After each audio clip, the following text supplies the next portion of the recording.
Yo, yo.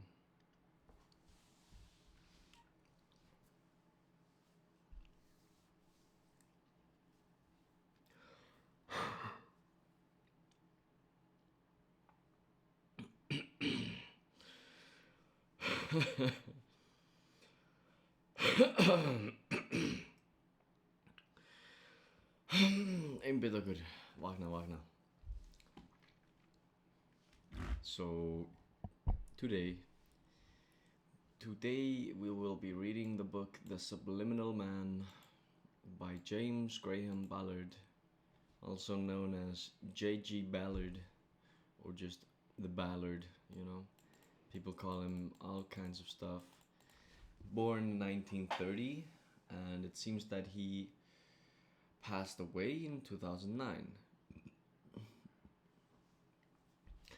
This story was published in 1963 when he was at the age of 33, which is an auspicious age for sure. This was published in New Worlds, and the story is supposedly quite amazing. I still haven't gotten quite to know the story. Maybe let's go look at a synopsis real quick. I mean, okay, I know that it's about a man who notices the signs, the subliminal signs of society around him trying to influence him. The Subliminal Man.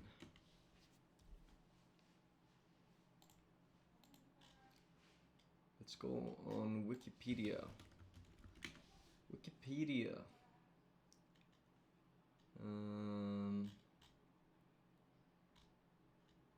I don't know why it's so difficult to find.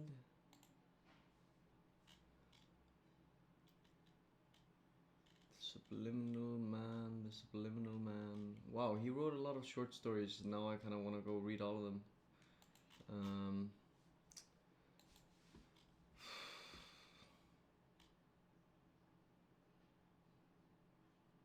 Whatever. Seems like we're not gonna get any information for now.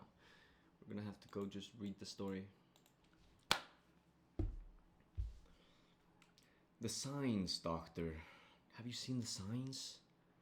Frowning with annoyance, Dr. Franklin quickened his pace and hurried down the hospital steps towards the line of parked cars. Over his shoulder he caught a glimpse of a young man in ragged sandals and a paint-stained jeans waving to him from the far side of the drive. Dr. Franklin, the signs! Head down, Franklin swerved around an elderly couple approaching the outpatient's apartment. His car was over 100 yards away. Too tired to start running himself, he waited for the young man to catch him up. "All right, Hathaway, what is it this time?" he snapped. "I'm sick of you hanging around here all day."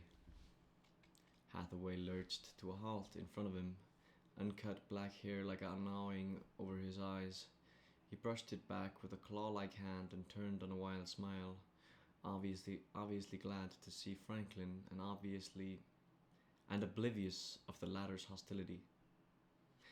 "I've been trying to reach you at night, Doctor, but your wife always puts the phone down on me," he explained without a hint of rancor, as if well used to this kind of snub. "And I didn't want to look for you inside the clinic." They were standing by a privet hedge that shielded them from the lower windows of the main administrative block. But Franklin's regular rendezvous with Hathaway and his strange messianic cries had already become the subject of amused comment. Franklin began to say, "I appreciate that," but Hathaway brushed that aside. "Forget it, Doctor. There are more important things now. They've started to build the first big signs, over 100 feet high, on the traffic islands outside town. They'll soon have all the approach roads covered. When they do, we might as well stop thinking." "Your trouble is that you're thinking too much," Franklin told him. "You've been rambling about these signs for weeks now. Tell me, have you actually seen one signaling?" Hathaway tore a handful of leaves from the hedge, exasperated by this irrelevancy. "Of course I haven't. That's the whole point, Doctor," dropped his voice as a group of nurses walked past. Watching his raffish figure out of the corners of their eyes, the construction gangs were out again last night, laying huge power cables. He dropped his voice as a group of nurses walked past, watching his raffish figure out of the corners of their eyes. The construction gangs were out again last night, laying huge power cables. You'll see them on the way home. Everything's nearly ready now. They're traffic signs, Franklin explained patiently. The flyover has just been completed. Hathaway, for God's sake, relax. Try to think of Dora and the child. I am thinking of them, Hathaway's voice rose to a controlled scream. Those cables were 40,000-volt lines, Doctor, with terrific switchgear. The trucks were loaded with enormous metal scaffolds. Tomorrow they'll start lifting them up all over the city. They'll block off half the sky. What do you think Dora will be like after 6 months of that? We've got to stop them, Doctor. They're trying to transitionize our brains. They're trying to transistorize our brains. Embarrassed by Hathaway's high-pitched shouting, Franklin had momentarily lost his sense of direction. Helplessly, he searched the sea of cars for his own. Hathaway, I can't waste any more time talking to you. Believe me, you need skilled help. These obsessions are beginning to master you. Hathaway started to protest, and Franklin raised his right hand firmly.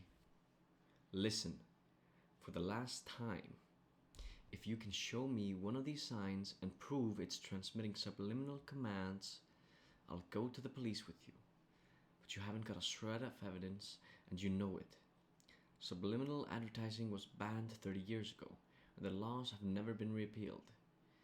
Anyway, the technique was unsatisfactory. Any success it had was marginal. Your idea of a huge conspiracy with all these thousands of giant signs everywhere is preposterous. All right, Doctor. Hathaway leaned against the bonnet of one of the cars. His mood seemed to switch abruptly from one level to the next. He watched Franklin amiably. What's the matter? Lost your car? All your damned shouting has confused me. Franklin pulled out his ignition key and read the number of the tag. NYN 299 566 367 21. Can you see it? Hathaway leaned around lazily, one sandal up on the bonnet, surveying the square of 1,000 or so cars facing them. Difficult, isn't it? When they're all identical, even the same color. 30 years ago there was about 10 different makes, each in a dozen colors. Franklin spotted his car and began to walk towards it. 60 years ago there were 100 makes. What of it? The economies of standardization are obviously bought at a price. Hathaway drummed his palm on the roofs. But these cars aren't all that cheap, Doctor. In fact, comparing them on an average income basis with those of 30 years ago, they're about 40% more expensive. With only one make being produced, you'd expect a substantial reduction in price, not an increase. Maybe, Franklin said, opening his door, but mechanically the cars of today are far more sophisticated.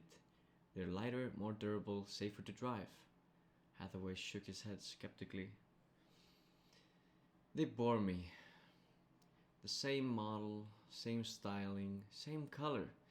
Year after year, it's sort of communism. He rubbed a greasy finger over the windshield. This is a new one again, isn't it, Doctor? Where's the old one? You only had it for 3 months. I traded it in, Franklin told him, starting the engine. If you ever had any money, you'd realize that it's the most economical way of owning a car.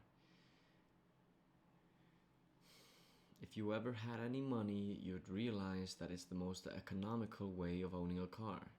You don't keep driving the same one until it falls apart. It's the same with everything else. Television sets, washing machines, refrigerators, but you aren't faced with the problem. Hathaway ignored the gib and leaned his elbow on Franklin's window. Not a bad idea either, Doctor. It gives me time to think. I'm not working a 12-hour day to pay for a lot of things. I'm too busy to use before they're obsolete. He waved as Franklin reversed the car out of its line and shouted into the wake of exhaust. Drive with your eyes closed, Doctor. On the way home, Franklin kept carefully to the slowest of the 4-speed lanes. As usual, after his discussion with Hathaway, he felt vaguely depressed. He realized that unconsciously he envied Hathaway. His footloose existence, despite the grimy cold water apartment in the shadow and roar of the flyover, despite his nagging wife and their sick child, and the endless altercations with the landlord and the supermarket credit manager, Hathaway still retained his freedom intact. Spared any responsibilities, he could resist the smallest encroachment upon him by the rest of society, if only by generating obsessive fantasies such as his latest one about subliminal advertising. The ability to react to stimuli, even irrationally, was a valid criterion of freedom. By contrast, what freedom Franklin possessed was peripheral, sharply demarked by the manifold responsibilities in the center of his life. The 3 mortgages on his home, the mandatory rounds of cocktail parties, the private consultancy occupying most of Saturday, which paid the installments on the multitude of household gadgets, clothes, and past holidays. About the only time he had to himself was driving to and from work. But at least the roads were magnificent. Whatever other criticisms might be leveled at the present society, it certainly knew how to build roads. 8, 10, and 12-lane expressways interlaced across the country, plunging from overhead causeways into the giant car parks in the center of the cities, or dividing into the great suburban arteries with their multi-acre parking aprons around the marketing centers. Together, the roadways and car parks covered more than a third of the country's entire area, and in the neighborhood of the cities the proportion was higher. The old cities were surrounded by the vast motion sculptures of the clover leaves and flyovers, but even so the congestion was unremitting. The 10-mile journey to his home in fact covered over 25 miles and took him twice as long as it had done before the construction of the expressway. The additional miles contained within the 3 giant clover leaves. New cities were springing from the motels, cafes, and car marts around the highways.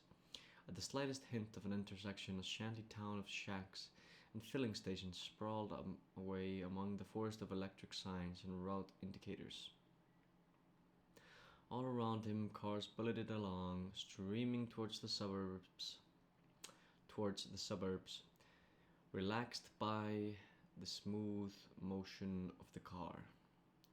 Franklin edged outwards into the next speed lane as he accelerated from 40 to 50 miles per hour. A strident, ear-jarring noise drummed out from his tires, shaking the chassis of the car. Ostensibly an aid to lane discipline, the surface of the road was covered with a mesh of small rubber studs, spaced progressively farther apart in each of the lanes, so that the tire hum resonated exactly on 40, 50, 60, and 70 miles per hour. Driving at an intermediate speed for more than a few seconds became nervously exhausting, and soon resulted in damage to the car and tires. When the studs wore out, they were replaced by slightly different patterns matching those on the latest tires, so that regular tire changes were necessary, increasing the safety and efficiency of the expressway. It also increased the revenues of the car and tire manufacturers. Most cars over 6 months old soon fell to pieces under the steady battering, but this was regarded as a desirable end, the greater turnover reducing the unit price and making more frequent model changes, as well as ridding the road of dangerous vehicles.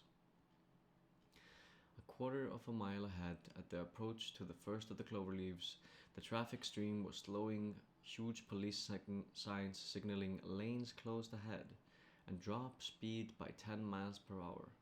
Franklin tried to return to the previous lane, but The cars were jammed bumper to bumper as the chassis began to shudder and vibrate, jarring his spine.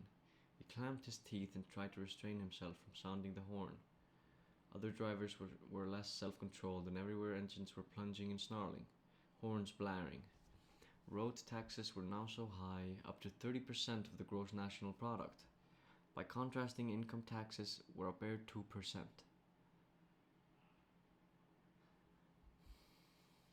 That any delay on the expressways called for an immediate government inquiry, and the major departments of state were concerned with the administration of the road systems.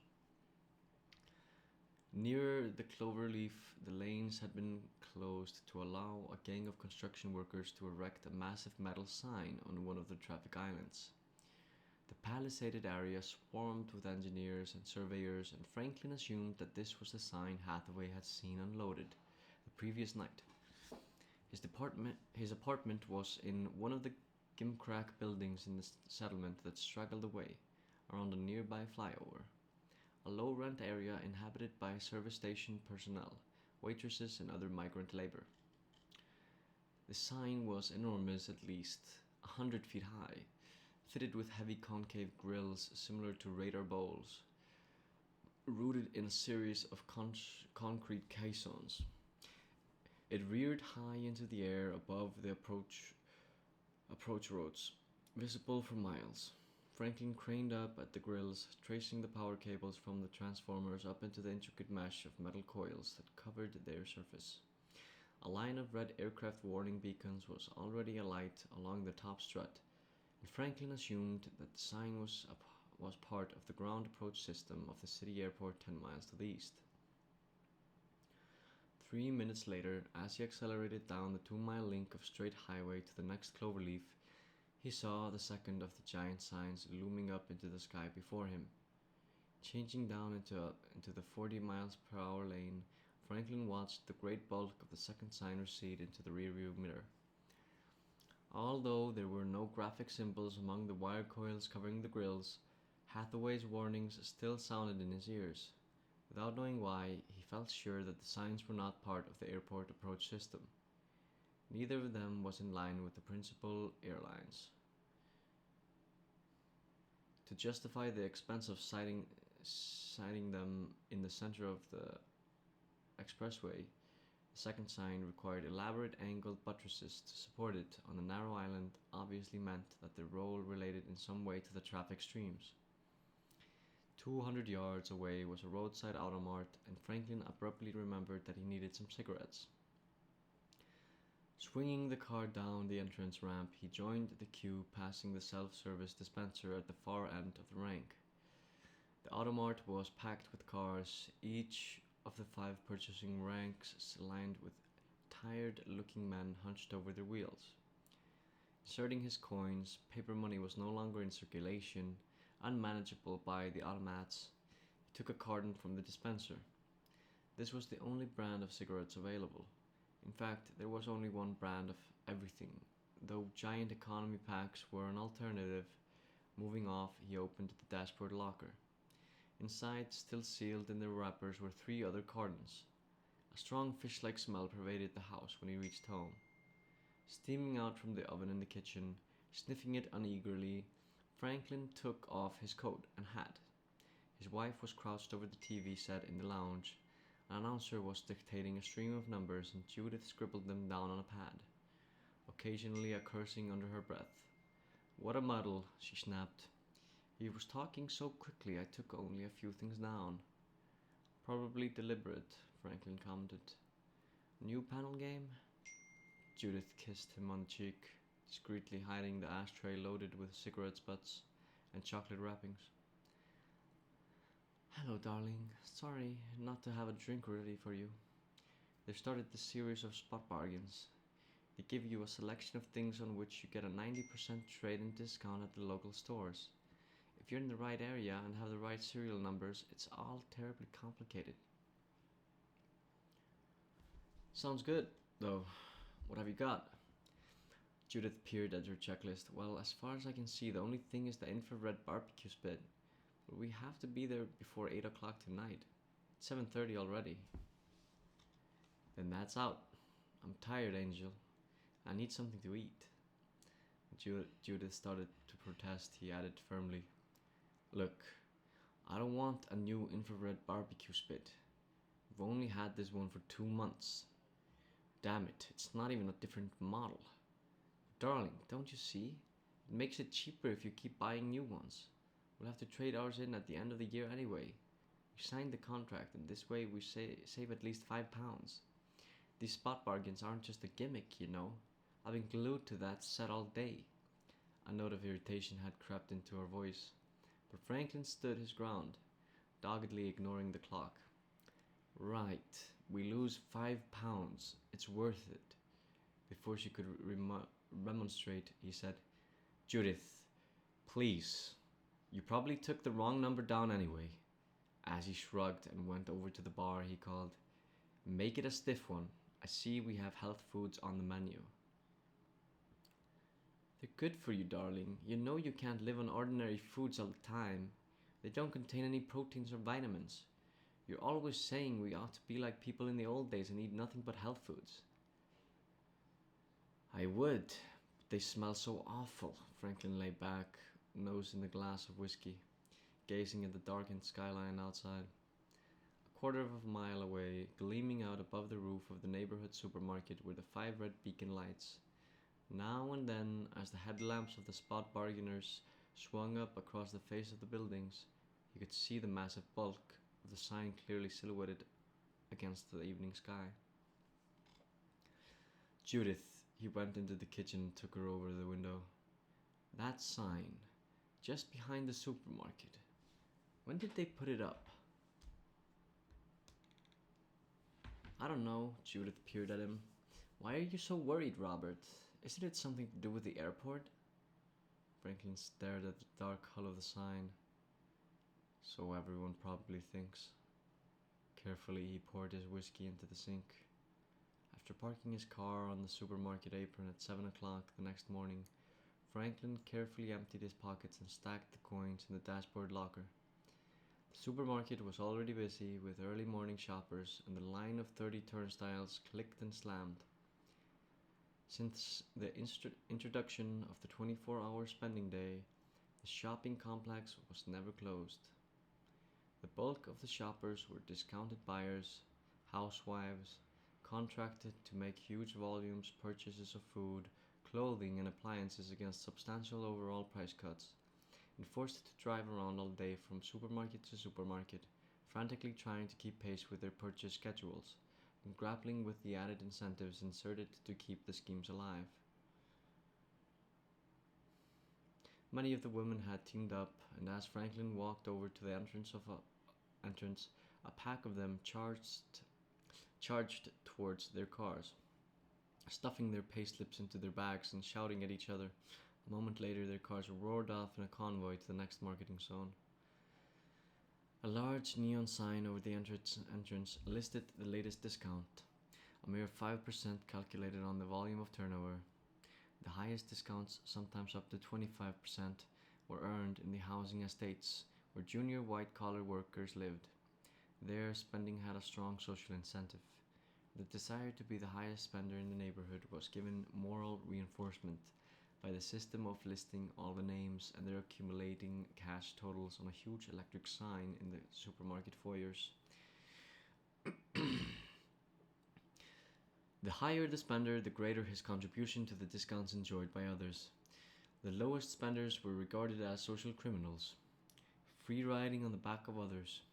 Luckily, the system had yet to be adopted in Franklin's neighborhood, not because the professional men and their wives were able to exercise more discretion, but because their higher incomes allowed them to contract into more expensive discount schemes operated by the big department stores in the city.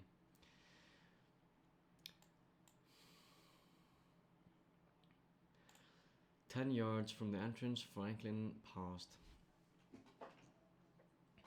Looking up at the huge metal sign mounted in an enclosure at the edge of the car park, unlike the other signs and hoardings that proliferated everywhere, no attempt had been made to decorate it, or disguise the gaunt bare rectangle of riveted steel mesh. Power lines wound down its sides, and the concrete surface of the car park was crossed by a long scar where a cable had been sunk. Franklin strolled along. 50 feet from the sign, he stopped and turned, realizing that he would be late for the hospital and needed a new carton of cigarettes. A dim but powerful humming emanated from the transformers below the sign, fading as he retraced his steps to the supermarket. Going over to the automats in the foyer, he felt for his change, then whistled sharply when he remembered why he had deliberately emptied his pockets. "Hathaway," he said, loudly enough for 2 shoppers to stare at him. Reluctant to look directly at the sign, he watched its reflection in one of the glass door panes, so that any subliminal message would be reversed. Almost certainly he had received 2 distinct signals. Keep away and buy cigarettes. The people who normally parked their cars along the perimeter of the apron were avoiding the area under the enclosure, the cars describing a loose semicircle 50 feet around it. He turned to the janitor sweeping out the foyer. "What's that sign for?" The man leaned on his broom, gazing dully at the sign. "No idea," he said. "Must be something to do with the airport." He had a fresh cigarette in his mouth, but his right hand reached to his hip pocket and pulled out a pack. He drummed the second cigarette absently on his thumbnail as Franklin walked away. Everyone entering the supermarket was buying cigarettes.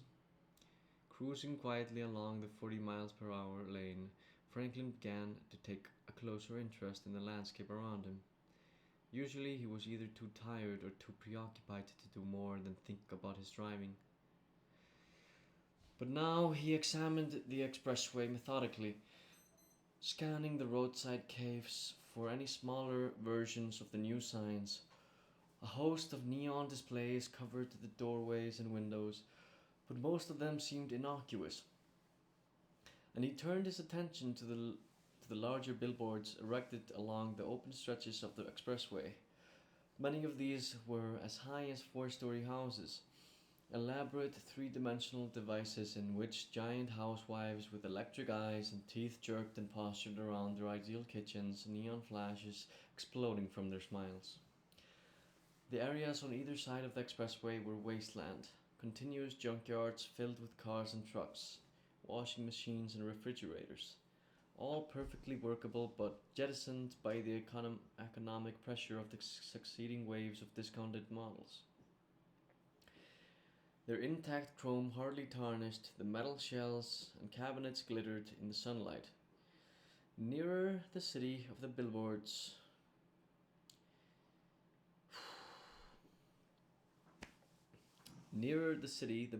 were sufficiently close together to hide them, but now and then, as he slowed to approach one of the flyovers, Franklin caught a glimpse of the huge pyramids of metal, gleaming silently with the refuse grounds of some forgotten El Dorado. That evening, Hathaway was waiting for him as he came down to the hospital steps. Franklin waved him across the court, then led the way quickly to his car. "What's the matter, doctor?" Hathaway asked as Franklin wound up the window and glanced around the lines of parked cars. "Is someone after you?" Franklin laughed somberly.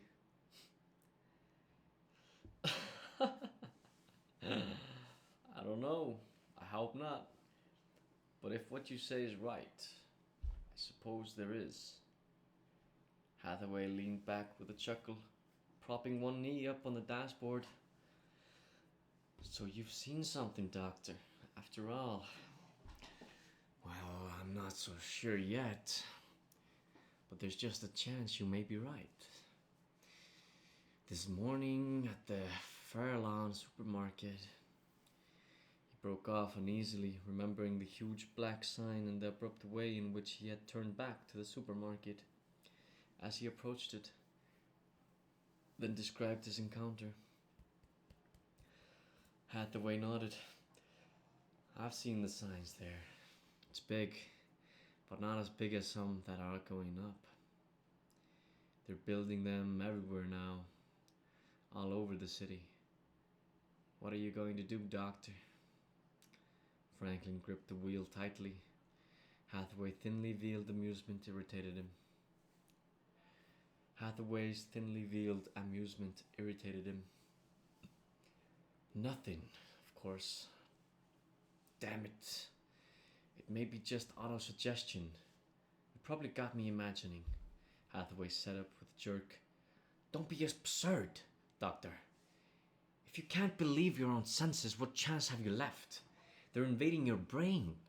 If you don't defend yourself, they'll take it over completely. We've got to act now, before we're all paralyzed. Warily, Franklin raised one hand to restrain him. Just a minute.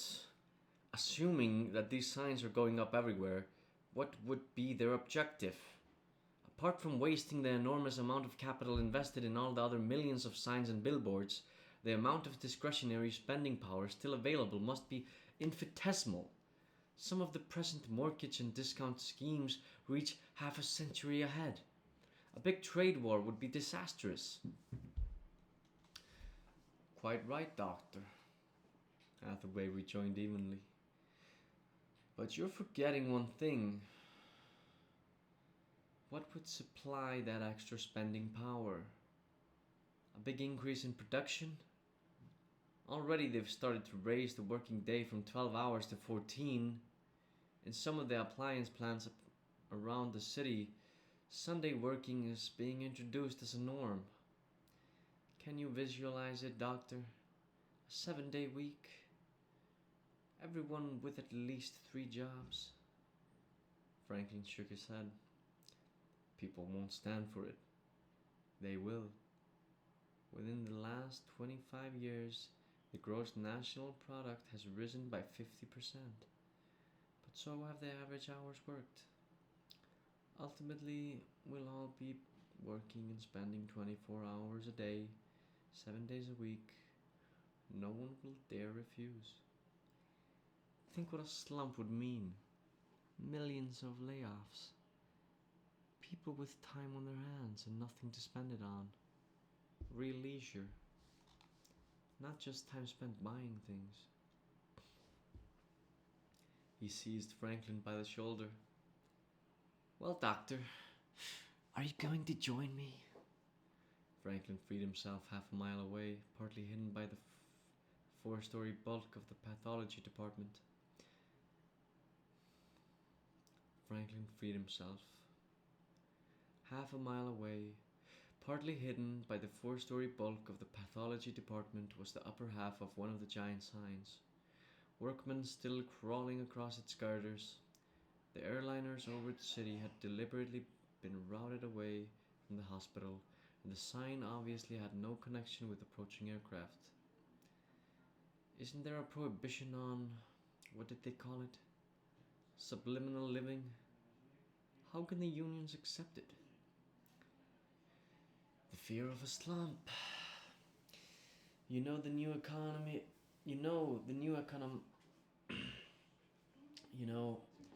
The economic dogmas. Unless output rises by a steady inflationary 5%, the economy is stagnating.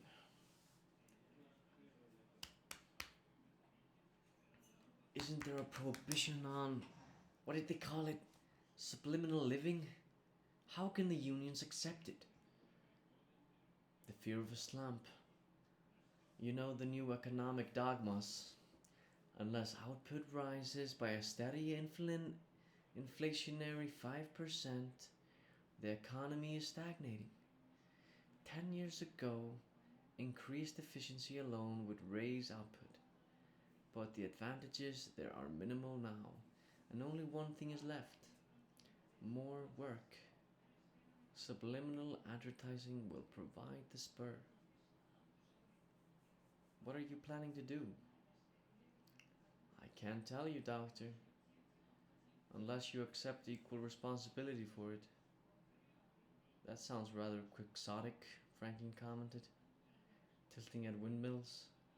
You won't be able to chop those things down with an axe. I won't try. Hathaway opened the door. Don't wait too long to make up your mind, Doctor. By then it may not be yours to make up. With a wave he was gone.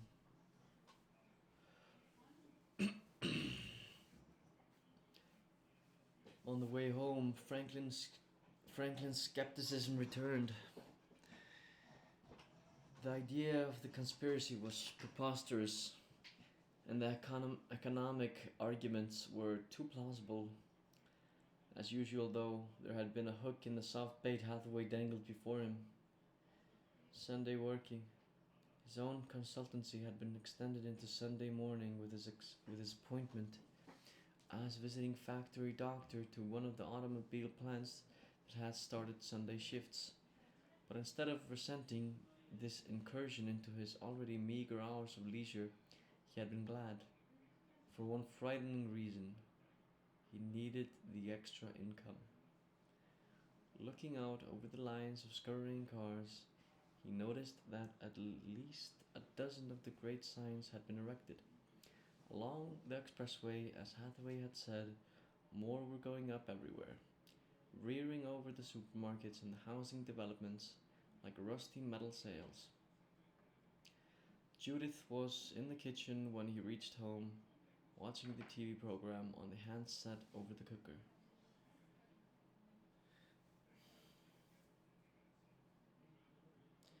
Franklin climbed past a big cardboard carton, its seal still unbroken, which blocked the doorway, kissed her on the cheek as she scribbled numbers down on her pad.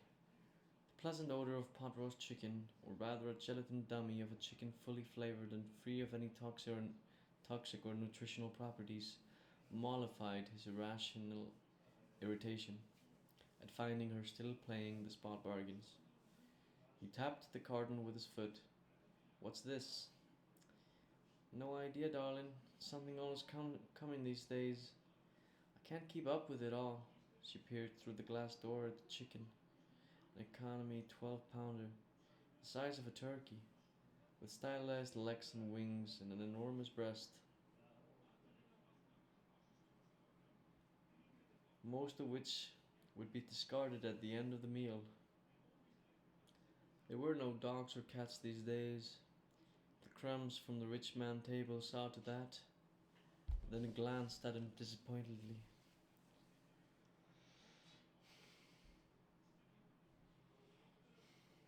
He tapped the carton with his foot.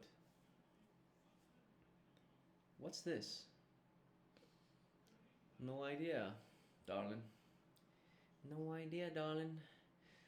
Something's always coming these days. I can't keep up with it. No idea, darling. Something's always coming these days. I can't keep up with it all. She peered through the glass door at the chicken. An economy 12-pounder, the size of a turkey with stylized legs and wings and an enormous breast, most of which would be discarded at the end of the meal. There were no dogs or cats these days. The crumbs from the rich man's table saw to that, and then glanced at him pointedly. You look rather worried, Robert. Bad day? Franklin murmured non-committally. The hours spent trying to detect false clues in the faces of the spot bargain announcers had sharpened Judith's perceptions. He felt a pang of sympathy for the legion of husbands similarly outmatched. Have you been talking to that crazy beatnik again? Hathaway? As a matter of fact, I have. He's not all that crazy. He stepped backwards into the carton, almost spilling his drink. Well, what is this thing? As backwards into the car. I'll be working for the next 50 Sundays to pay for it. I'd like to find out. He searched the sides, finally located the label. A TV set? Judith, do we need another one? We already got 3. Lounge, dining room and the handset. What's the 4th for? The guest room, dear. Don't get so excited. We can't leave a handset in the guest room. It's rude. I'm trying to economize. But 4 TV sets is the bare minimum. All the magazines say so. And 3 radios? Franklin stared irritably at the carton. If we do invite a guest here, how much time is he going to spend alone in his room watching television? Judith, we've got to call a halt. It's not as if these things were free or even cheap. Anyway, television is a total waste of time. There's only one program. It's ridiculous to have 4 sets. Robert, there are 4 channels. But only the commercials are different. Before Judith could reply, the telephone rang. Franklin lifted the kitchen receiver, listened to the gabble of noise that poured from it. At first he wondered whether this was some offbeat prestige commercial, then realized that it was Hathaway in a manic swing. Hathaway, he shouted back. Relax, for God's sake, what's the matter now? Doctor, you have to believe me this time. I climbed onto one of the islands with a stroboscope. They got hundreds of high-speed shutters blasting away like machine guns, straight into people's faces. They can't see a thing. It's fantastic. The next big campaign's going to be cars and TV sets. They're trying to swing a 2-month model change. Can you imagine? Doctor, a new car every 2 months? God almighty, it's just... Franklin waited patiently as the 5-second commercial break cut in. All telephone calls were free, the length of the commercial extending with range. For long-distance calls, the ratio of commercial to conversation was as high as 10-1. The participants, desperately trying to get a word in edgeways between the interminable interruptions, was just before it ended. He abruptly put the telephone down, then removed the receiver from the cradle. Judith came over and took his arm. Robert, what's the matter? You look terribly strained. Franklin picked up his drink and walked through into the lounge. It's just Hathaway. As you say, I'm getting a little too involved with him. He's starting to prey on my mind. He looked at the dark outline of the sign over the supermarket. Its red warning lights glowing in the night sky, blank and nameless, like an area forever closed off in an insane mind. What frightened him was its total anonymity. Yet I'm not sure, he muttered. So much of what Hathaway says makes sense. These subliminal techniques are the sort of last-ditch attempt you'd expect from an overcapitalized industrial system. He waited for Judith to reply, and looked up at her. She stood in the center of the carpet, hands folded limply, her sharp, intelligent face curiously dull and blunted. He followed her gaze out over the rooftops, then with an effort turned his head and quickly switched on the TV set. Come on, he said grimly, let's watch television. God, we're going to need that for the set.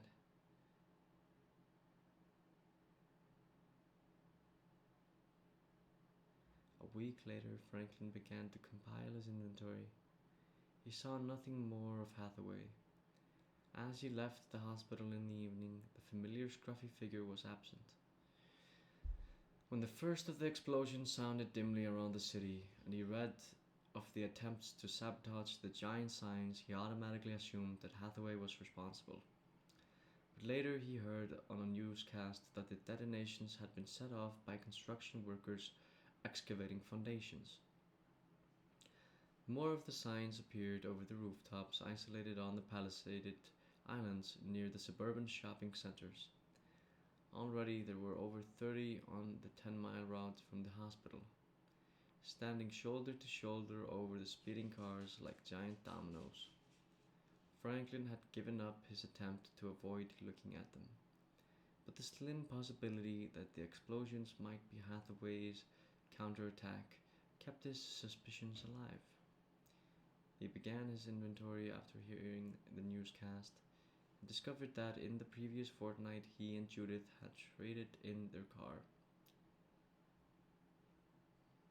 Previous model 2 months old, 2 TV sets 4 months old, power mower 7 months old, electric cooker 5 months, hairdryer 4 months, refrigerator 3 months, 2 radios 7 months, record player 5 months, cocktail bar 8 months.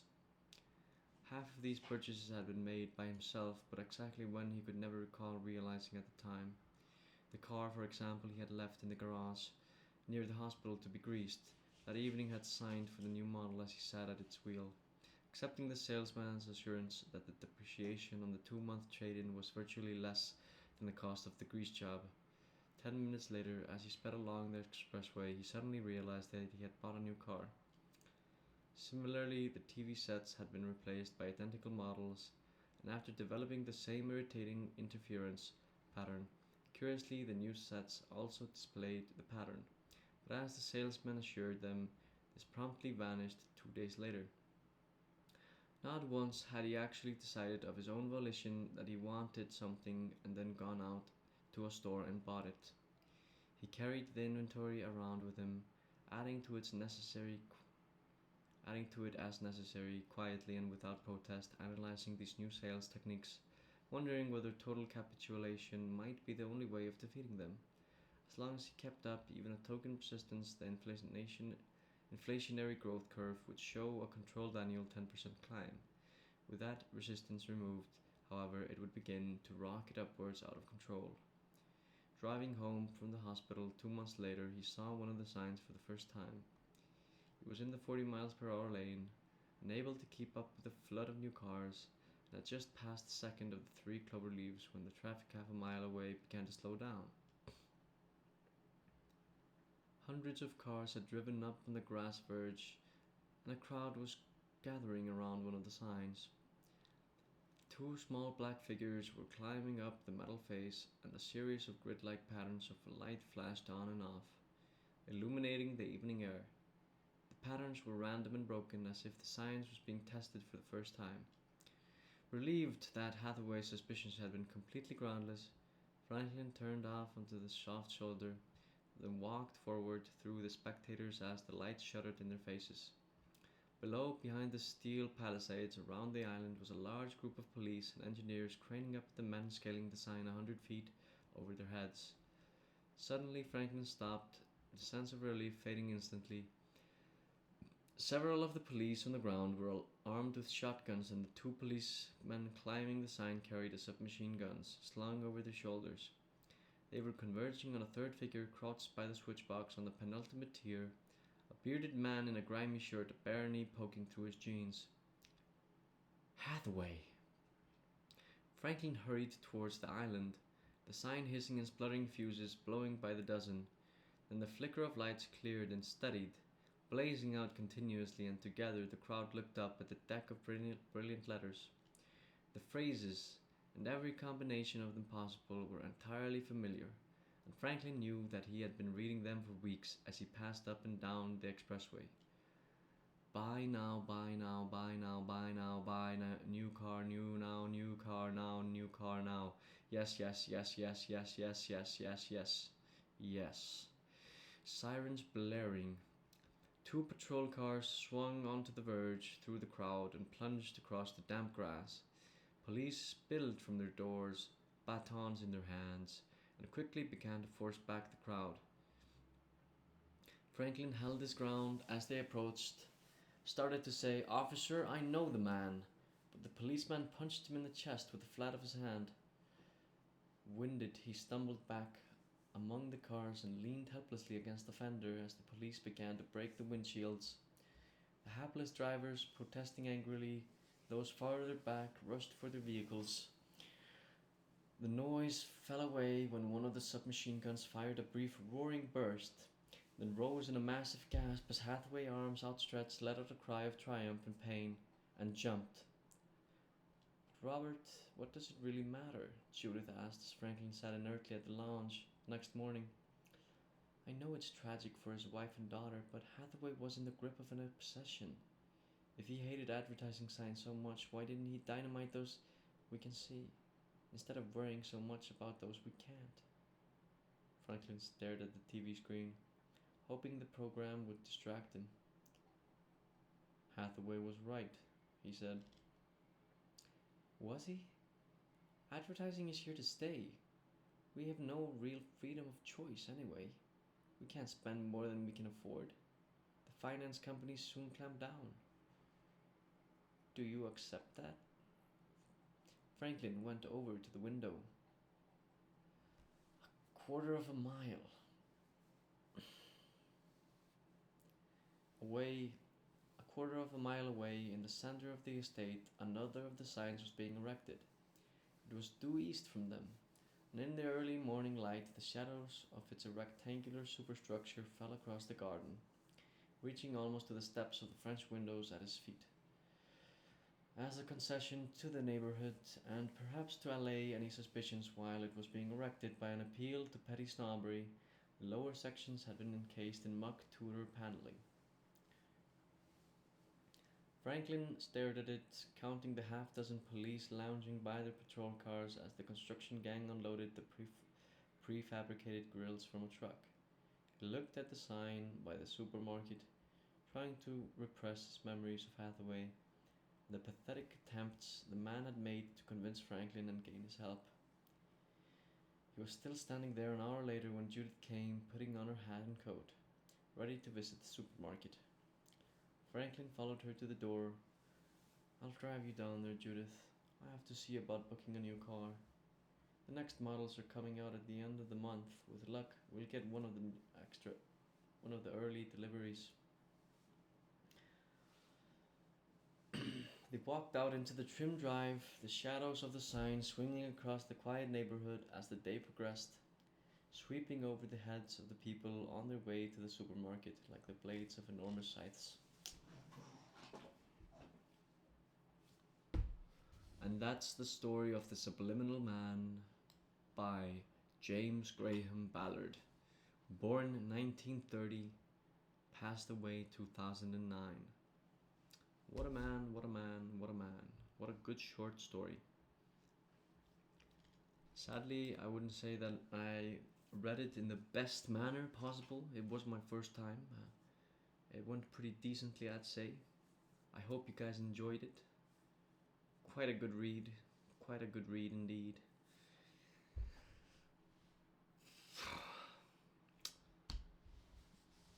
I was just thinking what I should read next, you know? Let me check here real quick. There should be a movie recommended. You know, there should be a movie that...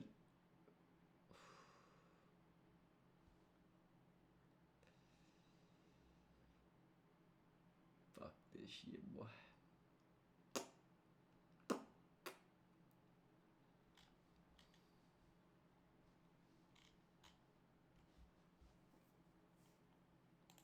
Yeah.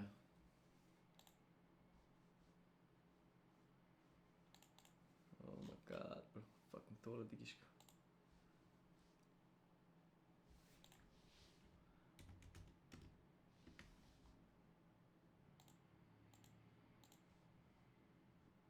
Bada bing bada boom bam bop.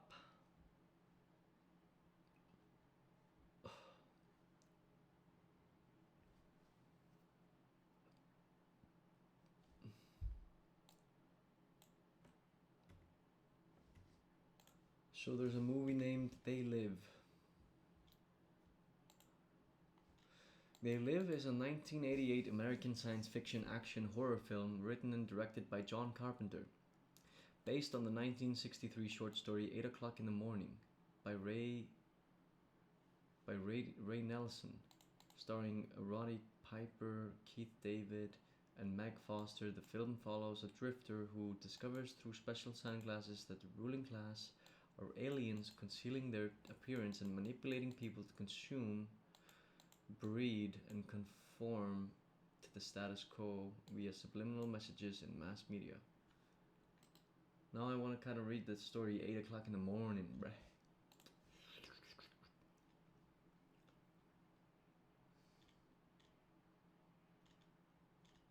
This one is written in 1963 as well.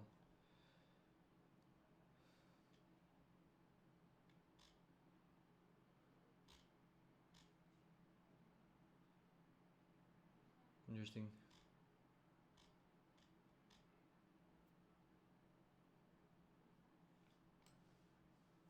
Interesting indeed.